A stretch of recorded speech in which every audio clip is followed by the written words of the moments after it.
নমস্কার, আপনারা দেখছেন WBSLST জিওগ্রাফি।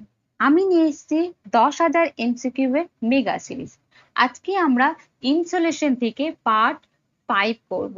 তাহলে চলুন দেখি পার্ট 5 এর প্রথম প্রশ্ন কি। প্রথম প্রশ্ন অ্যাডারসনে বলা হয়েছে। আচ্ছা, এর আগে আমি বলে দিই যে আমরা এর আগে অ্যাটমসফিয়ার এবং গ্লোবাল ওয়ার্মিং এবং ইনসোলেশনের 4টি পার্ট মিলে টোটাল 240টি প্রশ্ন করে ফেলেছি। আজকে পার্ট 5 যেখানে 241 থেকে শুরু হবে। তাহলে চলুন প্রথম প্রশ্ন। অ্যাডারসনে কি বলছে যে পৃথিবীর দুই গোলার্ধে একই সময়ে ঋতুগত ইনসোলেশনের প্রকৃতি বিপরীত হতে পারে। রিজনে কি বলছে, পৃথিবীর অক্ষের হেলনের কারণে এক সময়ে একটি গোলার্ধ সূর্যের দিকে বেশি ঝুঁকে থাকে।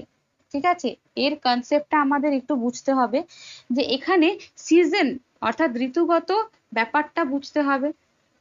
আমরা জানি পৃথিবীর অক্ষ কত ডিগ্রি হেলে থাকে, 23.5 ডিগ্রি, 23.5 ডিগ্রি কোণে হেলে থাকে এবং পৃথিবী সূর্যের চারিদিকে মানে পরিক্রমণ করার সময় এই হেলানো কোণের জন্য অর্থাৎ 23.5 ডিগ্রির কোণের জন্য কখনো উত্তর গোলার্ধে সূর্য মানে সূর্যের দিকে বেশি ঝুঁকে থাকে, উত্তর গোলার্ধে সূর্যের দিকে বেশি ঝুঁকে থাকে। আবার অন্য সময় দক্ষিণ গোলার্ধে সূর্য বেশি ঝুঁকে থাকে অর্থাৎ সূর্যালোক বেশি পায়। উদাহরণ হিসেবে বলি যে আমরা জানি যে সলিস্টিক রয়েছে, সেটা দুটো সলিস্টিক রয়েছে, একটা হচ্ছে উইন্টার, একটা সামার। সামার সলিস্টিক কবে হয়? সামার সলিস্টিক হয় জুন মাসে, তাকে জুন সলিস্টিকও বলা হয়। তো এই জুন মাসে কি হয়, আমরা জানি জুন মাসে এটি পৃথিবী, ঠিক আছে, আর এখানে হচ্ছে কি কর্কট ক্রান্তি রেখা, এখানে আমাদের ভারত অবস্থিত। তো জুন মাসে সূর্য কি হয়, পৃথিবীর দিকে অর্থাৎ কর্কট ক্রান্তি রেখার উপর লম্বভাবে কিরণ দেয়, তাই তো, অর্থাৎ উত্তর হেমিস্ফিয়ারে উত্তর গোলার্ধে সূর্যের দিকে বেশি ঝুঁকে থাকে। ফলে কি হয়, বেশি সানলাইট বেশি পায়, দিন বেশি বড় হয়, বেশি সোলার হিটিং হয়, তাই তো। এবং মোরওভার কি, এই উত্তর গোলার্ধে তখন গ্রীষ্মকাল হয় অর্থাৎ সামার হয়। এই সময় কি হয়, দক্ষিণ গোলার্ধে এই সময় কি হয়, দক্ষিণ গোলার্ধে অর্থাৎ এই সাইডে সূর্য তির্যকভাবে রশ্মি দেয়, সূর্য থেকে অনেকটা দূরে অবস্থিত, অনেকটা দূরে হেলানো, এর ফলে কম সূর্য রশ্মি পায়, দিন ছোট হয়, হিট কম হয়, মানে এক কথায় এই জায়গায় তখন উইন্টার হয়, তাই তো। আমাদের এখানে যখন অর্থাৎ ভারতে যখন সামার হয় তখন কিন্তু দক্ষিণ অর্থাৎ আমরা বলতে পারি নিরক্ষরেখার দক্ষিণ দিকে শীতকাল হয় এবং দক্ষিণ দিকে যখন গ্রীষ্মকাল হয় আমাদের এখানে তখন শীতকাল হয়, তাই তো। তাহলে একই সময় দুটি হিমোস্ফিয়ারে বিপরীত ঋতু থাকছে, কখনো একই ঋতু থাকছে না, তাই তো।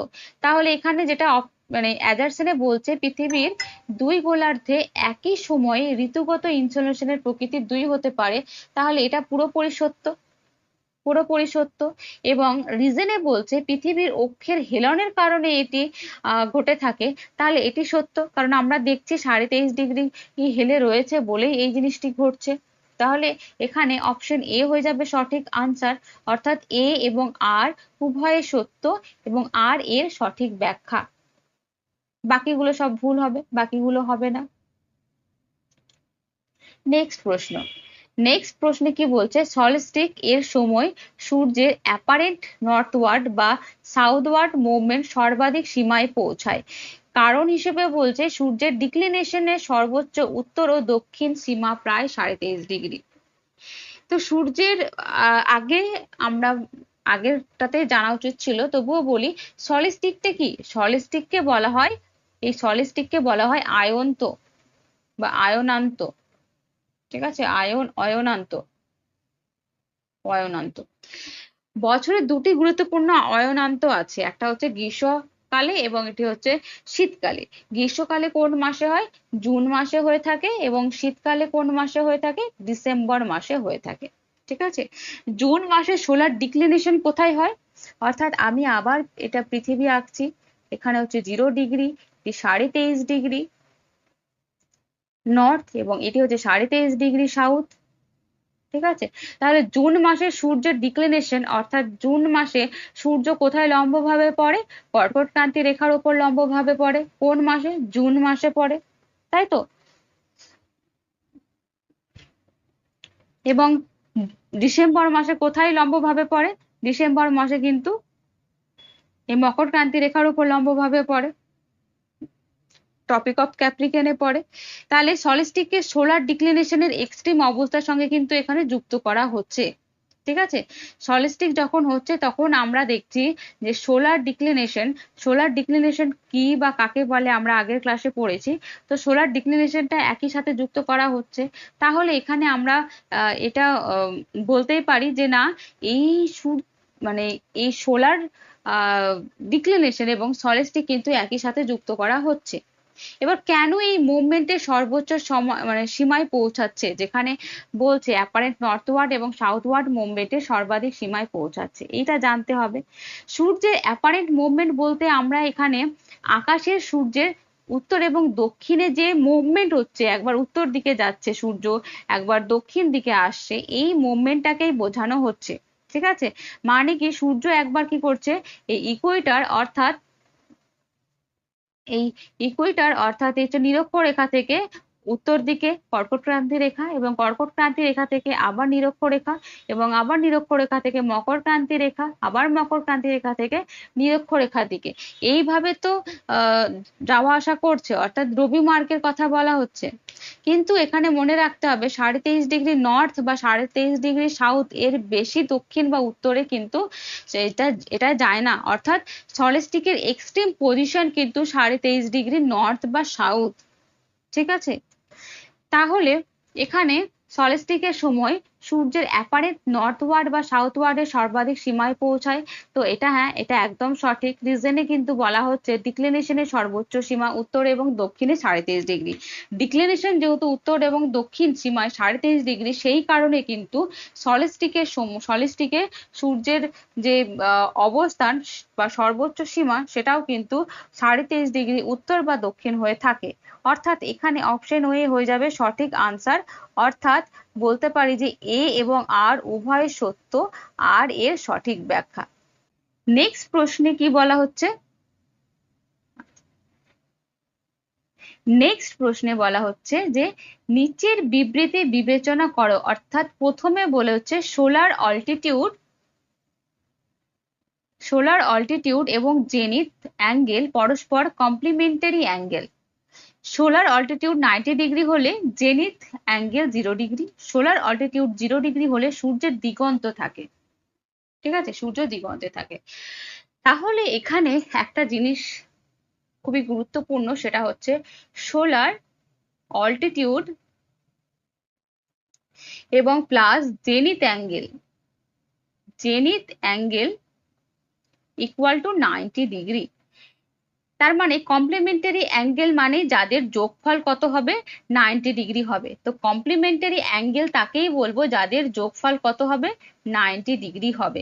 ঠিক আছে, এবং এখানে সোলার অল্টিটিউড এবং zenith angle equal to 90 degree. তার মানে আমরা বলতে পারি এই সোলার অল্টিটিউড এবং জেনিথ অ্যাঙ্গেল পরস্পর হচ্ছে কি কমপ্লিমেন্টারি অ্যাঙ্গেল, তাই তো। নেক্সট হচ্ছে সোলার অল্টিটিউড যদি 90 ডিগ্রি হয় তাহলে জেনিথ অ্যাঙ্গেল কত হবে? সোলার অল্টিটিউড 90 ডিগ্রি হলে জেনিথ অ্যাঙ্গেল কত হবে? তাহলে সোলার অল্টিটিউড 90 ডিগ্রি, এখানে আমরা জেনিথ অ্যাঙ্গেলটাকে বসালাম, জেনিথ শুধু লিখলাম এবং ইকুয়াল টু 90 ডিগ্রি। তাহলে শুধু যদি জেনিথ এখানে বসাই এবং 90 ডিগ্রি 90টা ওখানে চলে যায়, তাহলে কি হবে? -90 হবে, অর্থাৎ 0 ডিগ্রি। তাহলে জেনিথ কত হবে? 0 ডিগ্রি হবে। তাহলে প্রথম যে অপশন সেই সোলার অল্টিটিউড এবং জেনিথ পরস্পর কমপ্লিমেন্টারি, এটা সঠিক। 2 নম্বর সোলার অল্টিটিউড 90 ডিগ্রি হলে জেনিথ অ্যাঙ্গেল 0 ডিগ্রি হবে, তো 0 ডিগ্রি হয়েছে, এটাও ঠিক। 3 নম্বর বলছে সোলার অল্টিটিউড 0 হলে সূর্যের দিগন্তে থাকে, মানে সূর্য হরিজনে থাকে, সমান্তরালে থাকে, অর্থাৎ এটি যদি ভূপৃষ্ঠ হয়, এটি একটি হিউম্যান বিং এবং এর ওপরের পয়েন্টটি হচ্ছে জেনিথ। ঠিক আছে, জেনিথ, এবং এখানেই সূর্য রয়েছে, সান রয়েছে। তাহলে এখানে কি হবে? এটি কি হবে? দুটোই ওপরটা 90 ডিগ্রি হবে, এটা 0 ডিগ্রি হবে, এটা 0 ডিগ্রি। ওপরে 90 ডিগ্রি হলে নিচটা হবে 0 ডিগ্রি, অর্থাৎ 0 ডিগ্রি এই হলে সূর্য দিগন্তে থাকছে, তাহলে এটাও কিন্তু সঠিক। তাহলে এখানে অপশন 1 শুধু ঠিক বা 1 2 ঠিক নয়, তিনটেই কিন্তু ঠিক দেখাচ্ছে, তাই তো? ক্লিয়ার? তাহলে অপশন সি হয়ে যাবে কারেক্ট আনসার। নেক্সট প্রশ্ন কি বলছে, নিচের কোন পরিস্থিতিতে কোন স্থানের দীর্ঘদিনের সম্ভাবনা বেশি? কোন পরিস্থিতিতে? তো একটা কনসেপ্ট আমাদের ক্লিয়ার করতে হবে যে গোলার্ধে সূর্যের যে গোলার্ধ সূর্যের দিকে বেশি ঝুঁকে থাকে সেখানে দিনের দৈর্ঘ্য সাধারণত বেশি থাকে। সূর্য যেদিকে বেশি ঝুঁকে থাকে, সূর্য ঝুঁকে বেশি মানে দিন, দিনের দৈর্ঘ্য বেশি, এটা মনে রাখতে হবে, ঠিক আছে? এবার কি হয় যে যখন সামার সলস্টিক হয়, ঠিক আছে, তখন কি হয়, এটি পৃথিবী নিরক্ষরেখা, ঠিক আছে, এবং জুন সলস্টিকের সময় সূর্য কোথায় থাকে? কর্কট ক্রান্তি রেখার ওপরে লম্বভাবে কিরণ দেয়, 23.5 ডিগ্রি নর্থ বা কর্কট ক্রান্তি রেখা, ঠিক আছে। তো এখানে যখন সূর্য লম্বভাবে কিরণ দিচ্ছে, এর ফলে কি হবে যে এই দক্ষিণ গোলার্ধে সূর্যের দিকে বেশি ভাবে ঝুঁকে থাকবে, যার ফলে এই দক্ষিণ গোলার্ধ উত্তর গোলার্ধে কি হবে, উত্তর গোলার্ধে দিন বড় হবে, দিন কি হবে, দিন বড় হবে, দিন দীর্ঘ হবে এবং রাত হবে ছোট, ঠিক আছে। এই জন্য এটাই কিন্তু সেই জন্য নর্দার্ন হেমিস্ফিয়ারে বা উত্তর গোলার্ধে সামার সলস্টিক, ঠিক আছে। এখানে অপশনে কি বলছে, অপশন এতে বলছে গ্রীষ্মকালীন আয়ন্তের সময় সংশ্লিষ্ট গোলার্ধ। তো একদম এটাই ঠিক, আমরা এখানেই দেখলাম যে গ্রীষ্মকালে আয়নান্তে বা সামার সলস্টিকে কিন্তু এই উত্তর গোলার্ধে কিন্তু দিন বেশি এবং রাত ছোট হচ্ছে। শীতকালের সময় কিন্তু এটা নয়, বা প্রতিদিন মধ্যরাতে এটাও হবে না, শুধুমাত্র বিষুব দিনের এটাও হবে না। তাহলে অপশন এ হয়ে যাবে সঠিক আনসার। নেক্সট প্রশ্ন, নিচের কোনটি সলস্টিকের বৈশিষ্ট্য? তাহলে সলস্টিক মানে কি, যেখানে সোলার ডিক্লিনেশন অর্থাৎ সূর্য লম্বভাবে যেখানে কিরণ দেবে সেটা এক্সট্রিম পজিশনে থাকবে, অর্থাৎ ডিরেক্ট একদম পজিশনে থাকবে। যেমন জুন মাসে 23.5 ডিগ্রি নর্থে অর্থাৎ কর্কট ক্রান্তি রেখার ওপর লম্বভাবে কিরণ দেয়, বা ডিসেম্বর 22শে ডিসেম্বর মকর ক্রান্তি রেখার ওপর অর্থাৎ 23.5 ডিগ্রি সাউথের ওপর লম্বভাবে কিরণ দেয়, একদম ডিরেক্ট ভাবে, ঠিক আছে। অপশন এতে কি বলছে, সূর্য সর্বদা নিরক্ষর ওপর থাকে, তো না, নিরক্ষরেখার ওপর থাকে না, ঠিক আছে। বি হচ্ছে কি, সূর্যের ডিক্লিনেশন সর্বোচ্চ উত্তর এবং দক্ষিণ মানে পৌঁছায়, তো হ্যাঁ, দক্ষিণ এবং উত্তর মানে পৌঁছায়, কখনো কর্কট ক্রান্তি রেখা কখনো মকর ক্রান্তি রেখা, তো এটি আনসার হওয়ার মতো। তবে নিচের অপশন গুলো দেখি, দিন ও রাত সর্বত্র সমান হয়, তো না, দিন রাত সর্বত্র সমান কখনোই হয় না, কখনো দিন বেশি কখনো রাত ছোট হয়। ডি বলছে সূর্য সর্বদা উভয় মেরুতে একসঙ্গে ভার্টিক্যাল হয়, তো না, মেরুতে সূর্য ভার্টিক্যাল হয় না, অবলিক হয়, ঠিক আছে। তো এখানে অপশন বি হয়ে যাবে সঠিক আনসার। নেক্সট প্রশ্ন কি বলছে, ইকুইনক্স সম্পর্কে কোন বক্তব্যটি সবচেয়ে সঠিক? ইকুইনক্স কি, ইকুইনক্স কথার অর্থই হচ্ছে বিষুব অর্থাৎ নিরক্ষরেখা, বিষুব অর্থাৎ নিরক্ষরেখা অর্থাৎ 0 ডিগ্রি। তাহলে ডিক্লিনেশন, সোলার ডিক্লিনেশন এখানে 0 ডিগ্রি, অর্থাৎ সোলার ডিক্লিনেশন 0 ডিগ্রি মানে কি, সূর্যের আলো এই 0 ডিগ্রির ওপর লম্বভাবে পড়ছে, ভার্টিক্যাল ওয়েতে পড়ছে নিরক্ষরেখার ওপর। বছরে দুটি ইকুইনক্স হয়, কোন দুটি ইকুইনক্স হয়, একটা হচ্ছে মার্চে, একটি হচ্ছে সেপ্টেম্বরে। এবার মার্চের কোন তারিখে হয় এবং সেপ্টেম্বরের কোন তারিখ হয় সেটা আপনারা জানাবেন, ঠিক আছে। আগের ক্লাসে আমরা এগুলো নিয়ে আলোচনা করেছি। তো এখানে প্রথমে যেটা বলছে যে সূর্য লম্ব রশ্মি মেরুতে পড়ে, তো না, এটি নিরক্ষরেখায় পড়ে, 0 ডিগ্রিতে পড়ে, মেরুতে কখনোই পড়ে না। সূর্যের ডিক্লিনেশন প্রায় 0 ডিগ্রি, তো হ্যাঁ, সূর্যের ডিক্লিনেশন 0 ডিগ্রিতেই হয়, যেহেতু এখানে সূর্য লম্বভাবে 0 ডিগ্রির ওপর পড়ছে, তাই সূর্যের ডিক্লিনেশন 0 ডিগ্রি হবে। তো এটা একটা সঠিক আনসার হতে পারে, কিন্তু তার আগে সিডি দেখবো। শীতে কি বলছে, উত্তর গোলার্ধে সর্বাধিক দিন হয়, তো না, সর্বাধিক দিন সামার সলস্টিকের সঙ্গে সম্পর্কিত, ইকুইনক্সের সাথে সম্পর্কিত নয়। দক্ষিণ গোলার্ধে সর্বাধিক রাত হয়, সেম একই জিনিস, এটা কিন্তু সঠিক নয়, ঠিক আছে। তাহলে অপশন বি হবে সঠিক আনসার। নেক্সট প্রশ্ন, নেক্সটে কি বলছে, কোন স্থানে সূর্য দিগন্ত থেকে মাত্র 5 ডিগ্রি উচ্চতায় থাকলে অ্যাটমসফেরিক পাত সাধারণত কি হবে, দীর্ঘ হবে না ক্ষুদ্র হবে, শূন্য হবে না বাইরে চলে?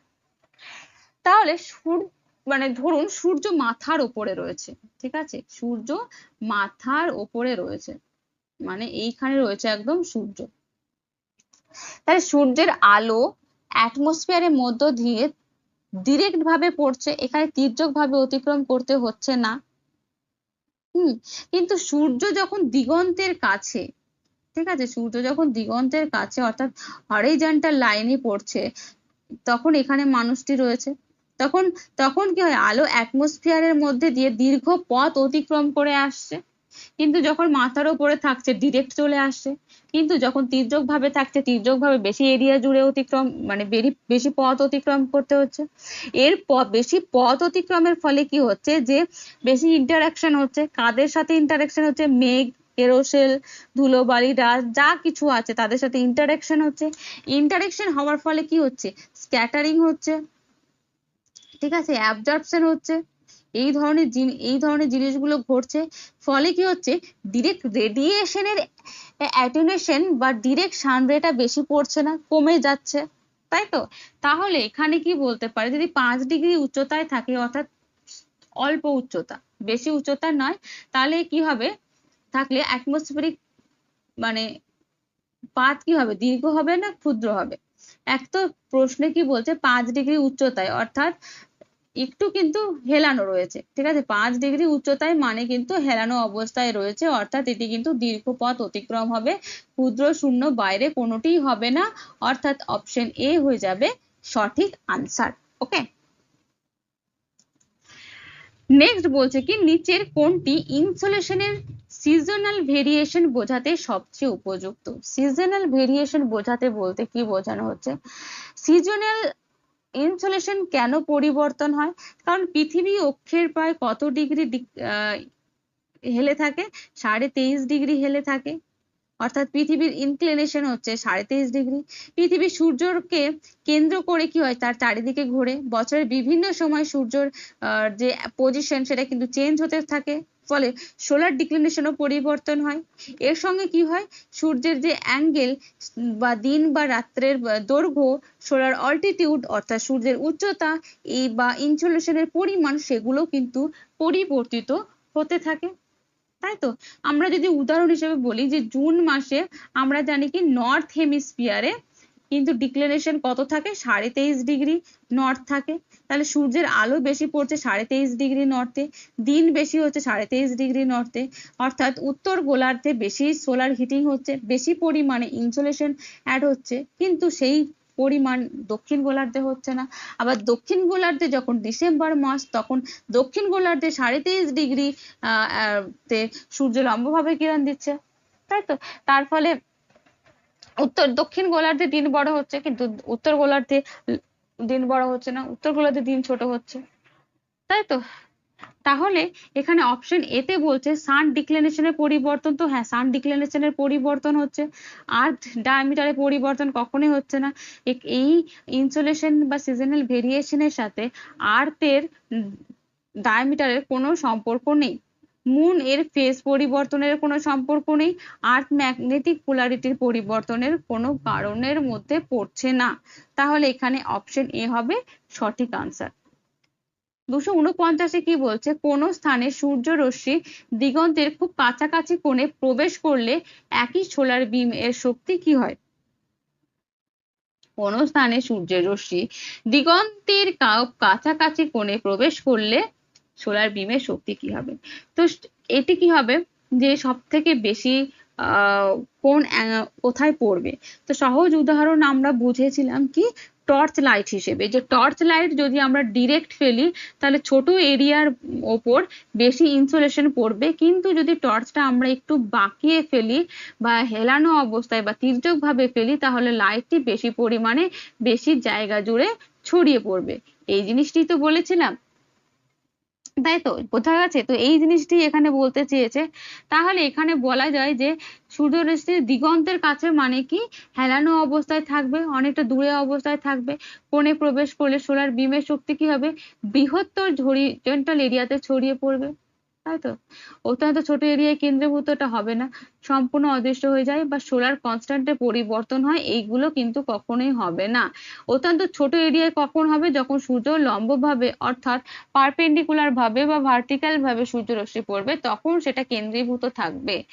অদৃশ্য কখনোই হবে না, কারণ অদৃশ্য আলো কখনো অদৃশ্য হয়ে যায় না। অ্যাটমসফেরিক ইন্টারেকশনের কারণে কিছু পরিমাণে ইনসোলেশনের পরিমাণ কমতে পারে, কিন্তু কখনোই অদৃশ্য হয়ে যাবে না। সোলার কনস্ট্যান্ট এর পরিণত হওয়ার এর কোনো অর্থ বা এর কোনো মিনিং এখানে দাঁড়াচ্ছে না। আজকের লাস্ট প্রশ্ন, নিচের কোনটি সোলার রেডিয়েশনের ডিফিউজ রেডিয়েশনের সঙ্গে সম্পর্কিত? ডিফিউজ রেডিয়েশনের সঙ্গে কোনটি সম্পর্কিত?